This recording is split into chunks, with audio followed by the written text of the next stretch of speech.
Subscribe कीजिए ध्येय IAS channel को और बेल आइकन को दबाइए लेटेस्ट वीडियो सबसे पहले देखने के लिए।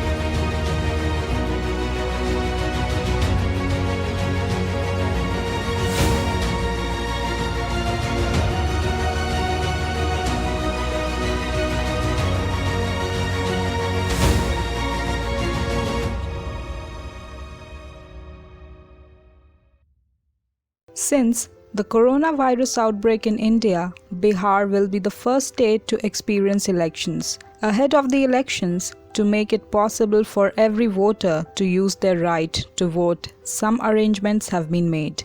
The Election Commission has announced that it will allow those above the age of 65 as well as those under home or institutional quarantine to vote using postal ballots during the Bihar elections. The Election Commission is going an extra mile to make arrangements ensuring that the democratic exercise is not affected. Opposition parties are unhappy with this move and termed it unconstitutional. In this edition of our DNS, we will know about postal ballots and the controversy surrounding it. Keeping in mind the effect of pandemic, the Election Commission has given a privileged set of people to vote. A restricted set of people will be able to exercise their voting power using postal ballots. With the help of this facility, a voter can cast his or her vote remotely by recording their preference on the ballot paper and sending it back to the election officer before counting. This facility is only for a limited set of people. These people will include members of the armed forces like the Army, Navy and Air Force, members of the armed police force of a state serving outside the state, government employees posted outside India, and their spouses are entitled to vote only by post. In other words, they can't vote in person. Voters under preventive detention can also vote only by post. Special voters such as the President of India, Vice President, Governors, Union Cabinet Ministers, Speaker of the House and government officers on poll duty have the option to vote by post.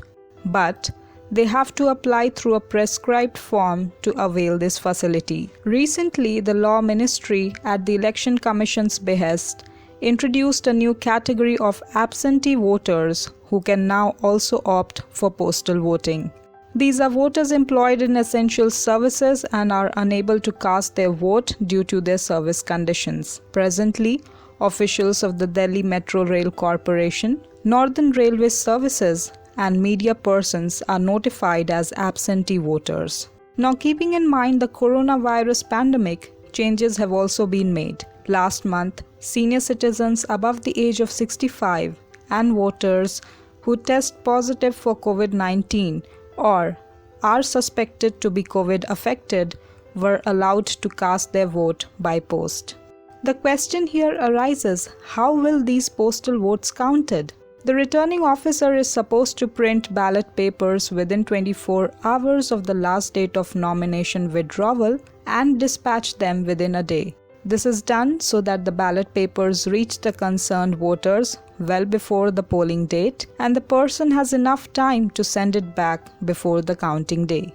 Postal ballot papers for members of the armed forces are sent through their record offices. For members of the armed police force of a state, government employees posted outside India and their spouses, the ballot paper can be sent through post or electronically. For remaining categories, ballot papers can be delivered personally or through post. After receiving it, the voter can make their preferences with a tick mark or cross mark against the candidate's name. They also have to fill up a duly attested declaration to the effect that they have marked the ballot paper. The ballot paper and the declaration are then placed in a seal covered and sent back to the returning officer before the time fixed for the commencement of counting of votes. Opposition parties are not against postal ballots, but the opposition parties are not agreeing to make use of postal ballots as there can be malpractice with the votes of older people.